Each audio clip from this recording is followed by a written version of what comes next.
Hello friends, welcome my YouTube channel physics classes by Rais. आज हम आप लोगों को प्रकाश अथवा लाइट के बारे में बताएंगे, तो पूरी जानकारी के लिए मेरा पूरा वीडियो अंत तक जरूर देखें। और यदि अभी तक हमारे चैनल को सब्सक्राइब ना किए हो तो प्लीज हमारे चैनल को सब्सक्राइब जरूर कर लें।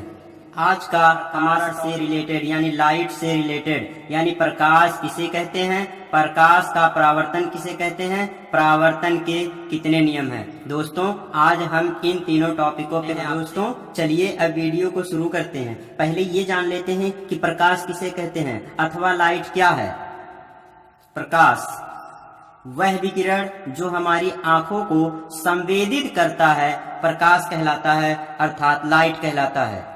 प्रकाश एक प्रकार की ऊर्जा है जो हमारी आंखों में संवेदना उत्पन्न करती है, उसे ही प्रकाश कहते हैं। आइए दोस्तों प्रकाश को समझने के लिए एक एग्जाम्पल देते हैं।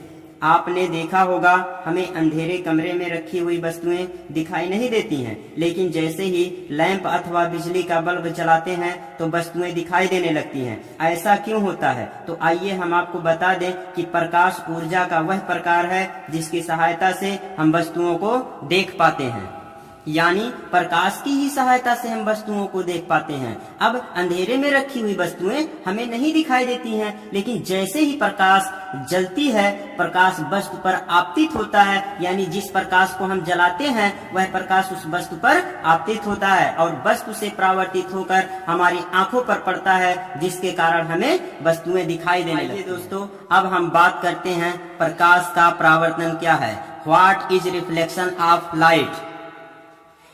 जब प्रकाश किसी पॉलिशदार व चिकने तल से गिरता है तो उसका अधिकांश भाग वापस लौट आता है। प्रकाश के चिकने तल से टकराकर लौटने की प्रक्रिया को प्रकाश का परावर्तन कहते हैं। यह ध्यान रखिएगा आप कि रिफ्लेक्शन ऑफ लाइट है क्या। तो आइए हम आपको बता दें, प्रकाश आई और चिकने तल से टकराई और टकराने के बाद उसी माध्यम में चली गई, इसी को हम रिफ्लेक्शन ऑफ लाइट बोलेंगे, यानी प्रकाश का परावर्तन। दोस्तों, अब हम बात करते हैं परावर्तन के नियम को, यानी परावर्तन के कितने नियम है। लॉ ऑफ रिफ्लेक्शन, परावर्तन के नियम को पहले समझने के लिए आइए दोस्तों सबसे पहले हम ये जान लेते हैं कि परावर्तन क्या है। What is reflection. तो आइए दोस्तों पहले ये जान लेते हैं कि परावर्तन है क्या, यानी किसी भी चिकनी सतह से लौटने की घटना को परावर्तन कहते हैं। किसी भी चिकनी सतह से लौटने की घटना को परावर्तन कहते हैं। परावर्तन के निम्नलिखित दो नियम हैं। पहला आपतित किरण, आपतन बिंदु पर अभिलंब तथा परावर्तित किरण तीनों एक ही तल में होते हैं। दूसरा नियम देखेंगे, आपतन कोण I सदैव परावर्तन कोण R के बराबर होता है। आइए दोस्तों परावर्तन के हम एक चित्र यहाँ पर दे रहे हैं, इस चित्र के माध्यम से परावर्तन के नियम को समझेंगे। मान लिया M1 और M2 एक परावर्तक सतह है। यहाँ आप देख पा रहे हैं कि M1 M2 यह क्या है, परावर्तक सतह है। अब यहाँ पर बात आती है कि परावर्तक सतह किसे कहते हैं। तो जहाँ से प्रकाश टकरा कर वापस जाती है उसी को परावर्तक सतह कहते हैं।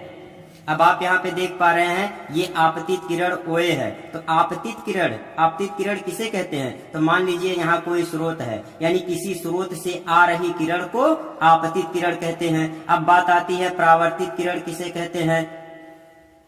अब बात आती है कि परावर्तित किरण किसे कहते हैं। तो यहाँ से कोई स्रोत जो आ रही है आपतित किरण और इस परावर्तक सतह पर पड़ रही है, तो यहाँ से लौट जा रही है, इसको हम बोलेंगे परावर्तित किरण। अब बात आती है कि अभिलंब किसे कहते हैं। तो आपतित किरण जहां पर गिरती है, आप यहाँ पे देख पा रहे हैं यहाँ पर आपतित किरण गिरी है, तो आपतित किरण जहां पर गिरती है उसे अभिलंब कहते हैं। अब बात आती है कि यहाँ आपतन कोण किसे कहते हैं I।